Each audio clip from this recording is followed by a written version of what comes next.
All right.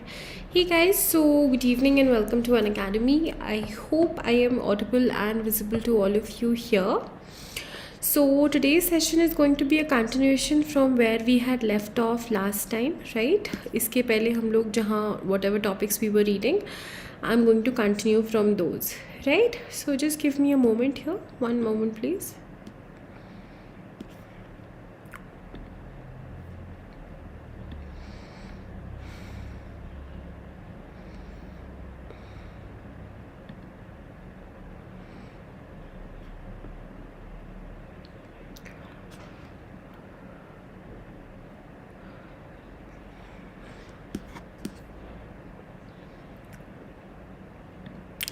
Alright guys, so a couple of announcements to make first and then we will go on with the discussion here, right?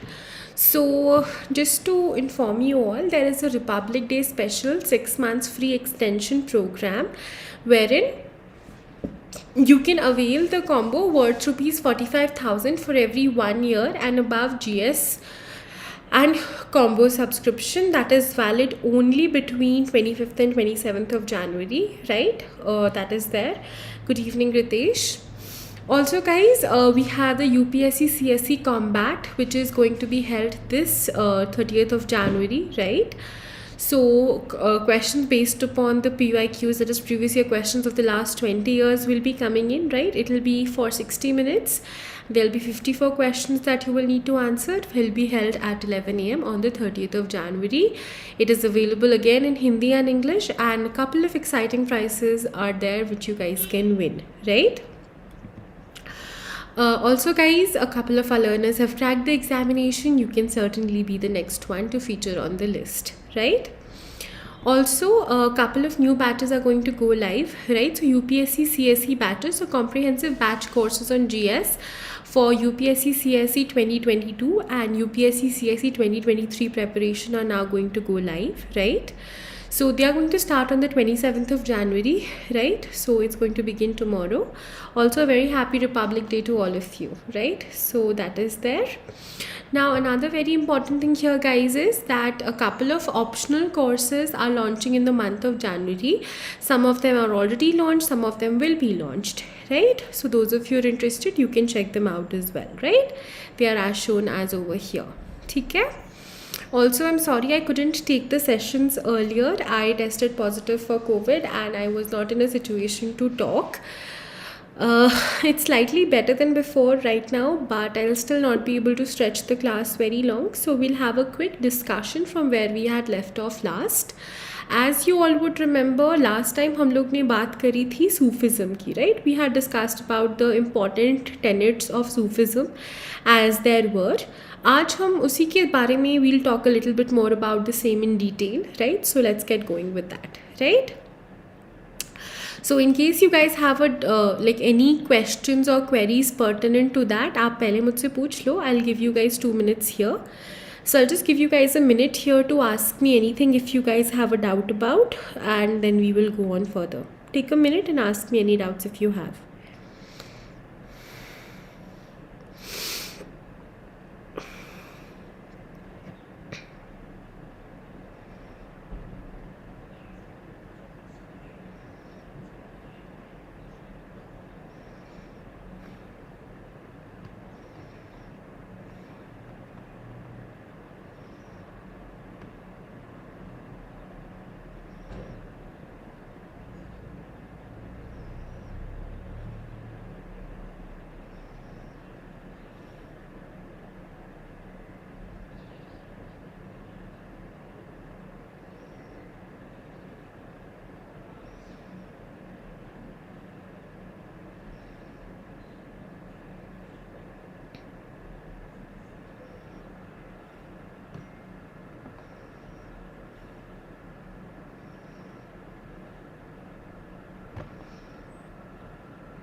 Alright, guys, I don't see that anybody has a doubt yet. So, just to continue from where we had left off last, like I had told you also. So, we had discussed about the entire Delhi Sultanate period. वो हम लोग ने बात कर ली थी. We had discussed, or we were discussing about the new kingdoms which were there, right? हम लोग ने वेस्टर्न इंडिया की बात की कि वहाँ पर गुजरात एंड मालवा में क्या क्या हो रहा था. We discussed about that. We spoke about the Rajputs of Mewar and Marwar which were the most important ones over there. Then we spoke about what was going on in case of North India, right? Just a minute, sorry. Right. So those were the things that we were primarily talking about. ठीक है. फिर eastern India में क्या हो रहा था, Sharki Kings आए and all those things that followed. We had spoken about those, right? Now, if we have a look at it over here, like we see here, so you see different points of time पर like 14th and 15th centuries में we can see, अगर हम लोग north से देखें नीचे को आए तो मेवाड़ दिख रहा है, मालवा दिख रहा है, गुजरात है, खानदेश है, you can see the Bahmani in between, then you can see the Bijapur, you can look at Golconda, then you can come down to Vijayanagar. You see there were a couple of important, like these are the prominent ones that I've just named for you. The kingdoms were established and that is how they were going on, right? That is there. Now South India basically became most important. Of course बाकी सारे areas भी important थे, but Bahmani and Vijayanagar empires are relatively way much more important. Bahmani and Vijayanagar were the significant kingdoms in the Deccan regions of South India. These two kingdoms had been arisen during the period of Muhammad bin Tughlaq. Bahmani kingdom and Vijayanagar, both these kingdoms were founded by officers of the Sultanate who had rebelled against the Sultan. Like I've told you priorly, that once the Sultanate was not able to maintain a stronghold all throughout India, that is exactly when all these kingdoms, started to develop as offshoots and ultimately rebelled and established independent kingdoms. Hassan led a rebellion against the Sultan and proclaimed the independence of the Bahmani kingdom. That is how the Bahmani kingdom came into being. Right? He took the title of Bahman Shah. The Bahmani kingdom included the whole of northern Deccan up to the river Krishna, right? So agar aap dekho, I'll just show it to you here. If you just have a look at it here. So Bahmani began from here and this entire river up till river Krishna was with the Bahmanis, right? That was the case. ठीक है? Now talking about the Vijayanagar kingdom. Vijayanagar was basically founded by two brothers, Harihar and Bukka, right? So in 1336, Harihar and Bukka conquered the territory of the Hoysala, that is the modern Mysore state, and proclaimed themselves as an independent ruler of the Vijayanagar kingdom. Harihar and Bukka meet Hastanavati, जिसका prominent modern name है Hampi, their capital. Apart from these kingdoms, there were many other smaller kingdoms, especially along the eastern coast from Odisha to Tamil Nadu, right? Of course, so many kingdoms will be forming and coming to the forefront. These smaller kingdoms were being frequently attacked by either the Bahmanis or the Vijayanagar rulers. Now, as you see, यहाँ पर एक चीज़ बहुत prominent रहेगी, that nobody is going to be ruling a place for a very long span of time because of the constant tussle, right? A couple of kingdoms together are going to come together, there'll be a tussle, breaking away, and all those things are bound to happen over here. That is something that is but natural, right? So many kingdoms coming in together, that is one thing that is bound to happen over here. ठीक है? And vested interests सबके बहुत सारे थे, right? We have discussed the details about all of these here. मैं दोबारा नहीं जा रही इसमें, right? So just talking about it, that in 1370, Vijayanagar conquered Madurai, excuse me, right? And it was also active on the west coast. Meanwhile, the Bahmani kingdom was engaged in fighting against its northern neighbors, namely the kingdoms of Gujarat and Malwa. All these kingdoms of the subcontinent became powerful because their handsome income that came through the land revenue and trade. Gujarat and Bengal also received big profits from overseas trade, especially with Western Asia, East Africa, Southeast Asia and China. Now, forex तो सारी countries के लिए important है, चाहे आप किसी भी time पर ले लो. You talk about the present situation, you talk about the past, any kind of money that comes in from trade is what basically is going to be responsible for making a kingdom rich and surplus. Besides trades, local culture, literature in the regional language, architecture, painting and new religious ideas all developed in these kingdoms, right? So new thought, new ideas, new architecture, everything is going to be coming to the forefront. So it's going to become a little more popular on multiple grounds. Now talking about religion, so after the arrival of Islam in India, some changes had or can be seen in the religious practices as well. Religious ideas, especially Hindu and Muslim religions, were exchanged. So there was an amalgamation at times, there were like blurred lines at times wherein another new thing used to come about, right? However, in context of religious trends, the following two movements are the most noticeable movements. So we have been talking about the Sufi movement from here, and we have to talk about the Bhakti movement, right? सूफ़ी में हमने basics पढ़े हैं, right? I hope you know that Sufism और तज़फ़ुफ़ is the name of various mystical and like different kind of movements in Islam wherein a person goes into the praise or love of God or Allah, whatever they would want to count it as, right? So that is how it goes, right? It's like a spiritual offshoot, I would say, right? Now, growth of Sufism is where we had to exactly begin from. So this is where we had left off last, right? So यहाँ से मैं अब details start करती हूँ, right? Just a minute. We have had a couple good time in the session already. I will probably be teaching you for good 15 minutes more, right? So we'll probably be able to finish this today. If we are able to begin the next one today, then we will, or else we'll continue from the other things, that is the aspect pertinent to the Bhakti movement tomorrow. तो ये बस इतना सा part है. We'll just talk about the Sufi movement and the spread or the growth of Sufism in the Islamic world. Let's talk about it. ठीक है? Before that, I'm just giving you guys a minute. If you have any doubts, please ask me right away. I am looking at the comment section right now. So in case anybody has any doubts pertinent to anything at all, please feel free to ask me whatever doubts you have.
Alright, I think no doubts at all. So let's quickly go on with the discussion only.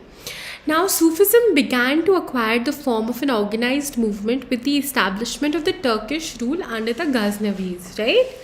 And then under the Seljuks in various parts of Central Asia and Iran in the later 10th and the 11th centuries. The period marks the development of two parallel institutions in the Islamic world, that is the madrasa system, which is seminary higher religious schools, in its new form as an official institution of orthodox Islamic learning, and the khanqa system as organized, endowed and permanent center for Sufi activities. Another salient feature of Sufism during this period was the emergence of the Sufi poetry in Persian. While Arabic literature on mysticism is in prose, Persian literature is in a poetry format. Sufi poetry in Persian in the form of narrative poems or mannavis reached its peak during the 12th and the 13th centuries. Al-Ghazali was the most outstanding Sufi author. One of the most authentic and celebrated manual of Sufism was Kashful Mahjoob, written by Al-Huzuri. Right? Very, very important. Remember these details. Now, as far as the spread of the Sufi movement in India is concerned, the Sufi movement in India commenced in the 11th century AD. Al-Huzuri, who established himself in North India, was buried in Lahore and regarded as the oldest Sufi in the Indian subcontinent. Among the important Sufi orders in the history of medieval India were those of Chishtiya, Suhrawadiya, Qadriya and Naqshbandiya. Right? These were the important silsilahs, as they call it, periods or orders. Chishti and the Suhrawadi silsilahs were popular during the Sultanate period, right? The Suhrawadis were active in Punjab and Sindh, while the Chistis were active in Delhi, Rajasthan and parts of the western Gangetic plains. By the end of the Sultanate period, Chistis spread to eastern regions of Gangetic plain, that is Bihar and Bengal region, and also into the Deccan portion. During the medieval period, the Sufis played an important role in interpreting and elaborating on the Islamic theological concepts like Wahadat ul Wujud, that means the unity of being, and also encouraged the development of practices like ziyarat, that is the practice of visiting tombs, right? That is what happened. Then moving on further, speaking about the silsilahs in a little bit more of detail. Before that, I'll quickly give you guys a minute to read through this slide. If you have a doubt, ask me right now. कोई भी doubt है अभी पूछ लो.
Please read through this slide as well. If you have a doubt, ask me.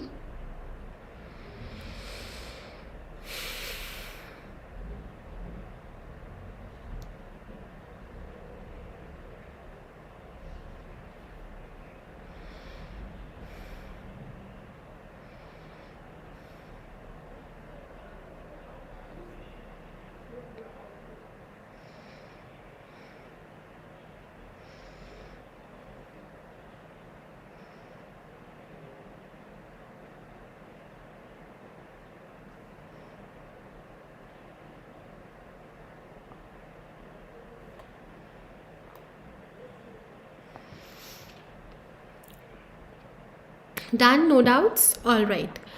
Now coming to the aspect where we talk about the silsilahs in detail. So please note that the Chishti order was established in India by Moinuddin Chishti, who moved into India after the invasion of Muziduddin Muhammad Ghori and subsequently to Ajmer in 1206. The fame of Khwaja Moinuddin grew after his death in 1235. His grave was visited by Muhammad Tughlaq, after which the mosque and dome were erected by Mahmud Khalji of Malwa in the 15th century. The patronage of the Dargah peaked after the reign of Mughal Emperor Akbar. Right? आपने सुना होगा इसके बारे में. Then the Chishtis believed in love as the bond between God and individual soul and tolerance between people of different faiths. They accepted disciples irrespective of their religious beliefs. They associated with the Hindus and Jain yogis and used simple language. The Chishti presence in Delhi was established by Qutbuddin Bakhtiyar Kaki, who settled in Delhi from his homeland in Transoxiana in 1221. This was the first time of Mongol invasions when there was a steady flow of people from Central Asia fleeing from the Mongols, right? So that is what happened here. Now please note that Qutbuddin Bakhtiyar Kaki's presence in Delhi was a threat to the Suhrawadis, right? They did not take it too well, right? Who sought to force him by leaving or to leave by levelling charges against him. The Sultan of Delhi Iltutmish dismissed these attempts, eventually forcing the Suhrawadis to relent. The Chishti Peers laid great emphasis on the simplicity of life, poverty, humility and selflessness, as well as devotion to God. Now you'll notice one thing here, some of the silsilahs, as in the Sufi silsilahs, are going to be absolutely, they'll be steering clear of any court affairs or life or any kind of, administrative meddling, right, or any thing that has got to do with that. And some of them or some particular silsilahs will be very involved in court life, right? So that will be varying from a particular silsilah to another. The Chishti Peers laid great emphasis on the simplicity of life, poverty, humility and selfless devotion to God. The renunciation of worldly possessions was regarded by them as necessary for the control of the senses, that was necessary to maintain a spiritual life. Khwaja Muinuddin Chishti argued that the highest form of devotion to God was to redress the misery of those in distress, fulfilling the need of the helpless and to feed the hungry. Chistis refused to accept any grant for their maintenance from the sultans. The other important Chisti Baba, Fariduddin Ganji Shakar, established himself at Hansi in Haryana on the route between Multan and Lahore.